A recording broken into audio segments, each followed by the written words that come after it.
hamdan wa syukran lillah wassalatu wassalamu ala asyrafil anbiya'i wal mursalin wa ala alihi wa sahbihi ajma'in amin amma ba'du. Yang terhormat Bapak Dewan Juri dan Panitia, yang terhormat hadirin para undangan, dan yang saya sayangi teman-teman perjuangan. Pertama-tama, marilah kita panjatkan puji serta syukur kita kepada Allah Subhanahu wa Ta'ala yang telah memberikan begitu banyak nikmat, di antaranya nikmat iman, Islam, sehat walafiat, serta nikmat panjang umur, dan masih banyak nikmat-nikmat lainnya yang telah Allah berikan kepada kita, sehingga kita masih diberi kesempatan untuk berkumpul di tempat yang mulia ini. Teman-teman yang dirahmati Allah Subhanahu wa Ta'ala, pada kesempatan kali ini saya akan menyampaikan sedikit ilmu mengenai kejujuran. Kita sebagai manusia tentunya akan merasa senang dan bahagia jika kita memiliki teman yang tidak bersikap jujur. Akan tetapi sebaliknya, kita tidak akan senang dan suka jika kita memiliki teman yang tidak bersikap jujur alias pembohong. Betul tidak teman-teman? Nabi kita Muhammad SAW telah memberikan contoh betapa pentingnya kejujuran dalam kehidupan kita. Bahkan Rasulullah berpesan kepada kita untuk sekalian selalu bersikap jujur. Dalam sebuah hadisnya yang diriwayatkan oleh Bukhari dan Muslim, Rasulullah SAW bersabda, "Alaikum bisidqi fa inna sidqa yahdi ilal birri wa innal birra yahdi ilal jannah." Al-Hadis, yang artinya senantiasalah kalian jujur, karena sesungguhnya kejujuran membawa kepada kebajikan, dan kebajikan membawa kepada surga.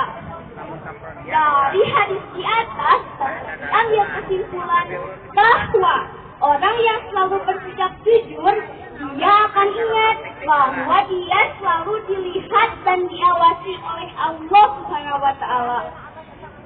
Teman-teman yang aku cintai, ada sebuah cerita nih, mau dengar tidak? Ada sebuah cerita di zaman Khalifah Umar bin Khattab. Ada seorang anak pengembala domba yang terkenal akan kejujurannya.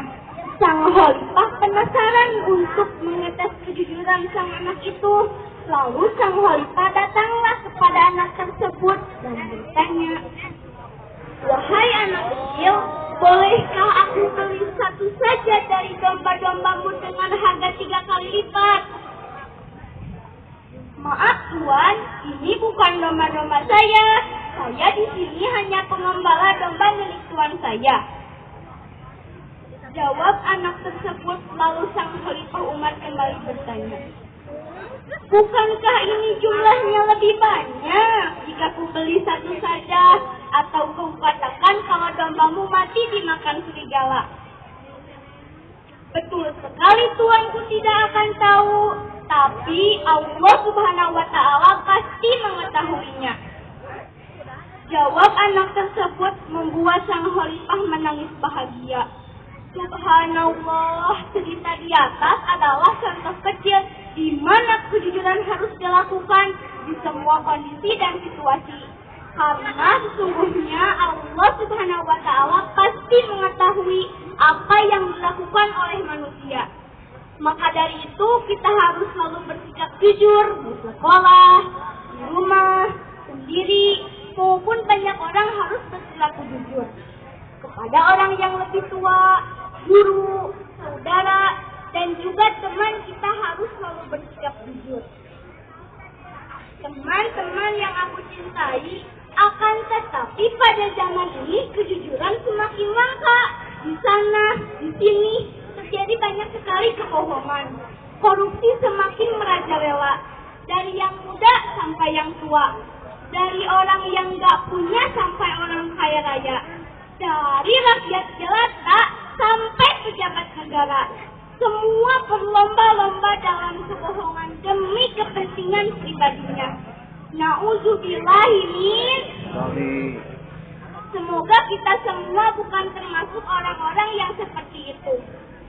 Hadirin rahimakumullah, ada sebuah ungkapan Rasul Tunubi Katibun yang artinya pangkal semua dosa adalah kebohongan. Maksudnya adalah orang yang selalu berbohong, maka dia akan selalu berbohong untuk menutupi kebohongan pertamanya agar tidak ketahuan. Maka dari itu Rasulullah SAW bersabda, dan jauhilah kedustaan, karena sesungguhnya kedustaan membawa kepada kemaksiatan, dan kemaksiatan membawa kepada neraka. Teman-teman yang aku cintai, jangan sampai kita mendapatkan predikat pembohong dari teman-teman kita, apalagi mendapatkan predikat pembohong dan munafik dari Allah SWT. Karena ciri-ciri orang munafik itu berhubungan dengan kebohongan. Dalam sebuah hadisnya, Rasulullah SAW bersabda, ayatul munafiki salafun, ida hadasa kadaba, wa ida wa'ada ahlaka, wa ida tu'ina hona. Al-hadis yang artinya ciri-ciri orang munafik itu ada 3. Yang pertama, jika dia berkata dia berbohong, dan jika dia berjanji dia mengingkari, dan jika dia diamanahi dia lalai. Teman-teman yang aku cintai, maka dari itu kita latih sejak dini diri kita untuk menjadi pribadi-pribadi yang jujur. Karena sesungguhnya kejujuran membawa kepada kebaikan dan kesuksesan, baik di dunia maupun di akhirat. Amin ya robbal. Demikianlah pidato yang dapat saya sampaikan. Kurang lebihnya mohon dimaafkan. Akhir kata, kalau ada piring yang pecah, jangan disimpan dalam peti. Kalau ada kata-kata ayu yang salah, jangan disimpan dalam hati. Burung irian, burung cendrawasih. Cukup sekian dan terima kasih. Wabillahi taufiq wal hidayah. Wassalamualaikum warahmatullahi wabarakatuh. Waalaikumsalam warahmatullahi wabarakatuh. Saya panggil